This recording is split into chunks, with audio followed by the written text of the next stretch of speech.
Dans ce derby de l'Afrique de l'Ouest, les Lions de la Teranga du Sénégal finissent par s'imposer 3 buts à 0 aux dépens de cette équipe des Guépards du Bénin et consolident son fauteuil de leader de ce groupe D aux dépens de cette équipe des Léopards de la République démocratique du Congo. On savait que c'était un match dans le match qui s'est joué entre les deux nations. L'autre côté, les Léopards qui affrontaient le Botswana, les Léopards qui sont d'ailleurs imposés sur le même score 3 buts à 0. C'est les Léopards d'ailleurs qui vont ouvrir le score. Je pense qu'ils vont faire 2 buts à 0 avant que le Sénégal ne puisse mettre son premier but. Donc ils vont mettre un coup de pression à cette équipe du Sénégal, vu qu'avec ces 2 buts, ils prenaient bien évidemment provisoirement le lead de ce groupe D, et le Sénégal, il a fallu qu'il réagisse dans un match, il faut le dire, on va revenir par rapport à cela, un début de match un peu plus compliqué, mais après, bien évidemment, ils vont finir par s'imposer 3 buts à 0 au bout de la rencontre. Il y a beaucoup de choses à dire autour de cette rencontre, on va revenir rapidement par rapport à cela. La première chose, pour d'entrée, pour parler, c'est d'abord le 11 titulaire de Pape Thiaw. Pape Thiaw est venu avec un 11 titulaire différent des deux premières rencontres. Parce que là, il est venu avec, si on commence au niveau de la défense, avec Abdoulaye Seck, qui était préféré à la place de Moussa Niakate. Je pense que Abdoulaye Seck, c'était plus par rapport à Steve Mounier, par rapport au domaine aérien. Peut-être il a pensé que Abdoulaye Seck était l'homme de la situation. On a pu le s'avérer que c'est l'homme de la situation pour contrecarrer bien évidemment les velléités de Steve Mounier, que ça soit dans le domaine aérien, mais également dans le jeu corps à corps. Bien évidemment, Abdoulaye Seck, il a répondu présent et son coaching a été payant de la part des Pape Thiaw, vu que c'est Abdoulaye Seck qui va ouvrir le score. On va revenir rapidement par rapport à ce but. Au milieu de terrain, il est venu avec un milieu de terrain à 3. Qu'on connaît bien sûr du côté de la part de cette équipe sénégalaise. Or que les deux premiers matchs, c'était un double pivot, Pape Gueye et Idrissa Gana Gueye. Là, on a pu voir la titularisation de Lamine Camara et Pape Matar Sarr qui ont fait bien évidemment leur entrée en liste sur cette canne. Plus Pape Matar Sarr, Lamine Camara, on l'avait déjà vu rentrer bien sûr au courant de la partie, au courant des parties des deux dernières rencontres. Donc, au niveau de l'attaque, bien évidemment, il est venu avec Abdou Diallo, préféré à la place de Jackson, Sadio Mané et Iliman Ndiaye. Donc, Pape Thiaw est venu avec un 11 différent. De l'autre côté, les Guépards du Bénin, bien évidemment, il est venu, les jambes de Guénon Tros sont venues très solides. Et j'ai pu observer une équipe du Bénin qui n'avait pas peur, une équipe du Bénin qui était tranquille. Je pense qu'ils sont bien rentrés dans le match. D'ailleurs, les deux équipes, on peut voir que dans les débuts de rencontre, on peut voir que les deux équipes se craignent. De l'autre côté, le Bénin, bien sûr, laisse le ballon à cette équipe sénégalaise, mais il laisse le ballon de façon, il se permet de laisser le ballon au Sénégal. Le Sénégal qui a le ballon, le Sénégal qui fait le jeu, mais il faut observer une possession de balle stérile de la part de cette équipe sénégalaise, parce qu'ils ont le ballon, mais ils ont du mal à se procurer des occasions franches. Il y a des occasions, mais c'est vraiment non, ça a du mal à pouvoir arriver à mettre à bout à terme cette défense de la part de cette équipe béninoise, que de l'autre côté, le Bénin essaie bien évidemment dans un round d'observation en train de regarder cette équipe sénégalaise, et bien sûr ils sont en bloc bas et essaient de battre en profondeur. Et on peut observer que cette équipe, comme je dis, ils n'ont pas peur, ils sont venus avec beaucoup de courage, et sur des sorties de balles, j'ai pu observer dans les débuts de match que cette équipe béninoise était meilleure. Ils ont eu des circuits de passes intéressants dans les sorties de balles, ils arrivaient à faire mal à cette équipe sénégalaise. Sortie de balles, je me rappelle d'une sortie de balle du niveau du gardien, tac, tac, tac, ils arrivent profondeur sur les attaquants, ils arrivent bien évidemment à trouver de la profondeur. Ils étaient très exceptionnels dans les sorties de balles, et je pense que c'est ce qui a fait mal bien évidemment à ces défenses sénégalaise. Et va arriver bien évidemment la lumière, le premier but. Un premier but de la part de cette équipe sénégalaise sur un coup de pied arrêté, parce que vu que dans le jeu, ils avaient du mal à trouver bien sûr les joueurs, comme je l'ai rappelé, avec une possession de balles stérile, ils ont également tenté avec les ballons en profondeur, vu qu'on sait que cette équipe sénégalaise, dans les contres, ils sont également très forts, mais cette équipe béninoise était très bien regroupée. Donc forcément, il faut débloquer la situation sur le coup de pied arrêté. Et c'est sur un très bon centre de la part de, il s'appelle comment, Krépin Diatta. On joue quasiment là, avant de rentrer dans les vestiaires, la 40e minute, coup franc de la part de Krépin Diatta, et c'est bien évidemment Abdoulaye Seck qui va claquer cette tête et faire 1 but à 0. Il faut le dire, l'ouverture du score, ça a donné une petite frayeur de la part de cette équipe sénégalaise, parce que pendant quasiment 2 minutes, le but va être étudié au niveau de la VAR, parce que peut-être on aurait dû refuser le but du côté du Sénégal, parce que peut-être ils étaient en train de dire qu'Abdoulaye Seck s'est trop appuyé sur le défenseur, ou on est en train d'envisager une main de la part de cette équipe sénégalaise dans un moment où de l'autre côté, comme je vous rappelais, c'était un match dans le match, de l'autre côté, les Léopards menaient 2 buts à 0, donc ils mettaient la pression.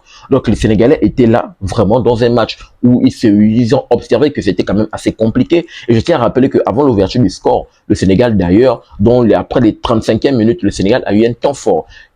comme j'ai dit, début de match compliqué, mais ils arrivaient maintenant, au bout de la 35e minute, à sortir des ballons, à être plus entreprenants sur le front de l'attaque. D'ailleurs, c'est ce qui lui a fallu, d'ailleurs, leur but, le mini temps fort qu'ils ont commencé à créer au bout de la 35e minute, ce qui a d'ailleurs récompensé par ce but de la part d'Abdoulaye Seck. Donc, il y a eu cette mini frayeur-là par rapport à la VAR qui a étudié le but au bout de 2 minutes. Ça a été quand même assez lent, bien évidemment. Et l'arbitre va finalement, les gars dans le camion là-bas, la VAR va accorder, de par le biais de l'arbitre, va accorder le but à cette équipe sénégalaise et permettre de mener 1-0. Et je tiens à rappeler qu'avant de rentrer quand même dans les vestiaires, Steve Mounier aura la possibilité d'égaliser. Si un très bon jeu de la part de cette équipe, des Guépards du Bénin, comme je l'ai dit, ils arrivaient à avoir des circuits de passe intéressants lorsqu'ils sortaient le ballon. Lorsqu'ils sortaient le ballon, ils arrivaient à faire très mal à cette équipe sénégalaise. Et je trouve qu'ils ont même mieux fini la première rencontre. Ils ont mieux fini cette première rencontre avec un très bon ballon qui arrive sur le côté droit.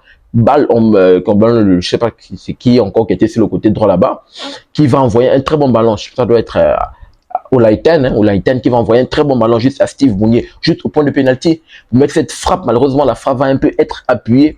Et heureusement que Edouard Mendy va pouvoir se capter parce qu'il faut le dire, la parade d'Edouard Mendy, c'était un peu entre deux, mais heureusement qu'il va pouvoir capter et ne pas permettre à cette équipe des Guépards de revenir à ce moment de la partie, sachant que cette équipe sénégalaise attendait ce but bien évidemment pour se donner un peu de l'air et permettre de rentrer dans les vestiaires avec ce but à 0. Je tiens à rappeler, avant de revenir rapidement par rapport à la première mi-temps, je tiens quand même à rappeler la belle performance de la part de Sadio Mané. J'ai trouvé Sadio Mané en première mi-temps très entreprenant, Sadio Mané en première mi-temps qui est très en jambes, il faut le dire, vraiment je le trouve très en jambes. Il est en jambes, il tente de percer, il fait des accélérations, dans les efforts défensifs il est là, dans les récupérations de balles il est là. Sadio Mané pour ma part, je pense que depuis le début de cette CAN, il a élevé le niveau. Je trouve Sadio Mané très en jambes, très en forme. Vraiment, je voulais mettre en avant ce Sadio Mané.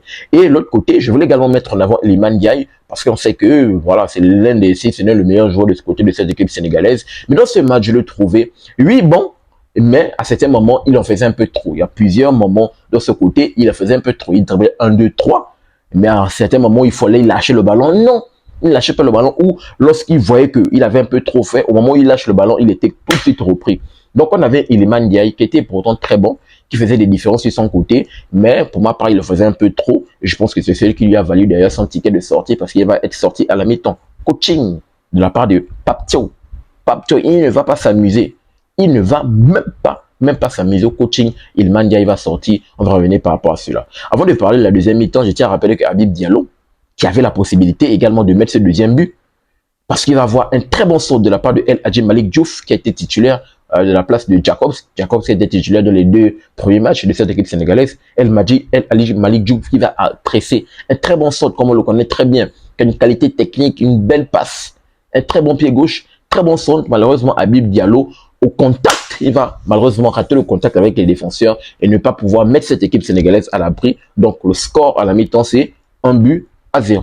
Donc, on joue la deuxième mi-temps et tout de suite, on peut observer un coaching de la part de cette équipe de Pape Thiaw. Comme je l'ai rappelé, bien évidemment, Iliman Ndiaye va sortir, il va être remplacé par le jeune petit Ibrahim Baye. Ibrahim Baye depuis le début de la compétition qui est très bon. Et de l'autre côté, Lamine Camara qui s'est blessé, on a pu l'observer parce qu'à plusieurs reprises, lorsqu'il y a eu ce contact avec le défenseur, c'était un peu plus compliqué pour lui de finir la rencontre. Donc, il va être remplacé par Habib Diarra, lui également qui fait son entrée, bien évidemment, lui qui n'avait pas encore joué avec les couleurs de cette équipe sénégalaise.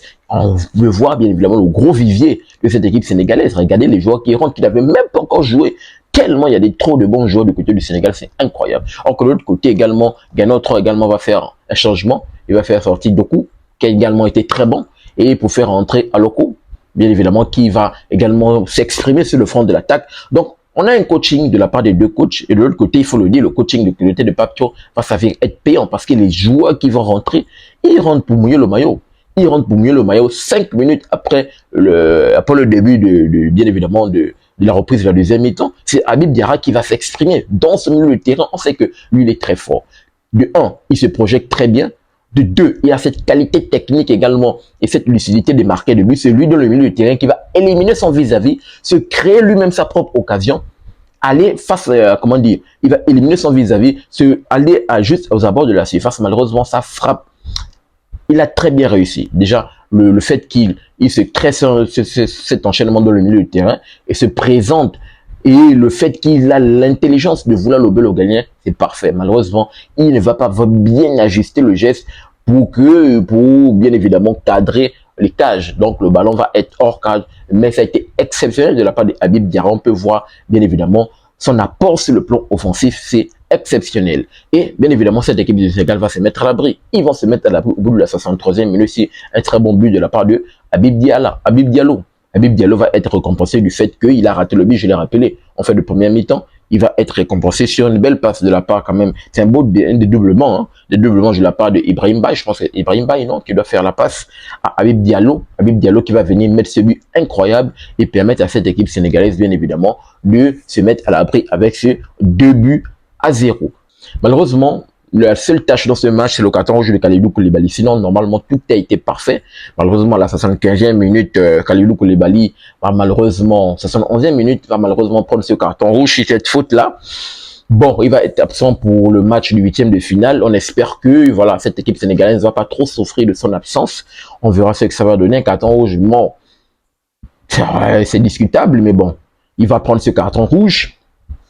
Et à la 86e minute, cette équipe des Guépards vont pouvoir avoir la possibilité de réduire la marque. Je pense que ça doit être le Dossa 17 qui va avoir face à Edouard Mendy qui va être impeccable dans ses cages. Edouard Mendy également qui a été, et là il va jouer ce rôle très prépondérant et permettre à cette équipe sénégalaise de, bien évidemment, de poursuivre la rencontre avec ce 2-0. Là, on est à 10 contre 11. À 10 contre 11, bien évidemment, malheureusement, cette équipe des Guépards, eux qui auront le ballon, vu qu'ils seront en supériorité numérique, malheureusement, ils vont pas pouvoir venir réduire la barre. Donc, de l'autre côté, bien évidemment, cette équipe des Léopards menait 3-0. Et avec ce deuxième but, si cette équipe du Bénin égalisait, mettait un but, ça devait être un peu plus compliqué. Peut-être, ça devait être plus compliqué pour le Sénégal par rapport à son fauteuil de leader dans ce groupe. Et le Sénégal va se mettre à l'abri, bien évidemment. Sachant que de l'autre côté, non, je pense que ça va être plus compliqué parce que de l'autre côté, il y avait 4-0. Mais malheureusement, le 4e, il va être refusé par la VAR, heureusement pour le Sénégal. Donc, il va arriver bien évidemment Chérif Diagne qui va rentrer, encore un gros vivier des joueurs. Dans le temps additionnel, on va avoir ce but-là. Chérif Diagne, d'abord de 1, il va manquer un face-à-face au gardien. Il va être rattrapé par le penalty qui va être provoqué de la part d'Ibrahim Baye. Comme je l'ai dit, ce petit, il est exceptionnel. Il apporte beaucoup de bonnes choses. Ses entrées sont toujours flamboyantes. C'est lui qui va aller chercher ce penalty dans les arrêts de jeu. Et c'est Chérif Diagne qui va transformer et permettre de donner bien évidemment cette victoire à cette équipe sénégalaise 3-0. Donc, très bon match de la part du Sénégal, un match assez abouti, une qualification méritée jusqu'au bout. Lorsqu'on peut checker au niveau du classement, on peut voir que le Sénégal, dans ce groupe, prend le lead. Ils sont leaders avec un bilan de quoi? De 7 points. 7 points ex aequo avec cette équipe de la Léopard. Malheureusement, les Léopards sont juste deuxième. Le Bénin, troisième. Ils font partie des meilleurs qualifiés. Le Sénégal qui finit avec une meilleure différence de but. Goal average plus 6 avec 7 buts marqués, 1 but encaissé. Et pour les Guépards du Bénin, ils sont juste là, voilà. Au moins, ils sont qualifiés parmi les meilleurs troisièmes. Ils ont un bilan de 3 points. Goal average de moins 3. Et voilà ce qu'il fallait rapidement partager. Donc, il faut le dire, oui, cette équipe des Guépards a pris 3 buts. Je trouve quand même qu'ils ont joué un match assez costaud. Je pense qu'ils sont venus affronter cette équipe sénégalaise sur le papier. Et dans le jeu, on peut voir que le Sénégal est supérieur. Mais je vais trouver une équipe béninoise sans complexe, une équipe béninoise qui est venue jouer le ballon, une équipe béninoise peut-être qui a manqué de quelque chose sur le plan offensif parce que derrière, il y avait Edouard Mendy bon, une défense assez solide, mais une équipe béninoise quand même qui peut proposer de belles choses. Je pense que peut-être en 8e de finale, ils vont affronter l'Égypte. Ça va être un peu plus compliqué. On verra ce que ça va donner. En tout cas, un très bon match par rapport dans ce derby de l'Afrique de l'Ouest entre le Sénégal et le Bénin, où on a pu voir cette équipe des Lions de la Teranga s'imposer 3-0. Donnez-moi votre retour dans les commentaires par rapport à ce match et je serai très ravi de vous lire. N'oubliez pas de vous abonner, de liker, mais surtout, activez la cloche de notification pour ne manquer aucune de mes sorties. Peace. À très bientôt les gars.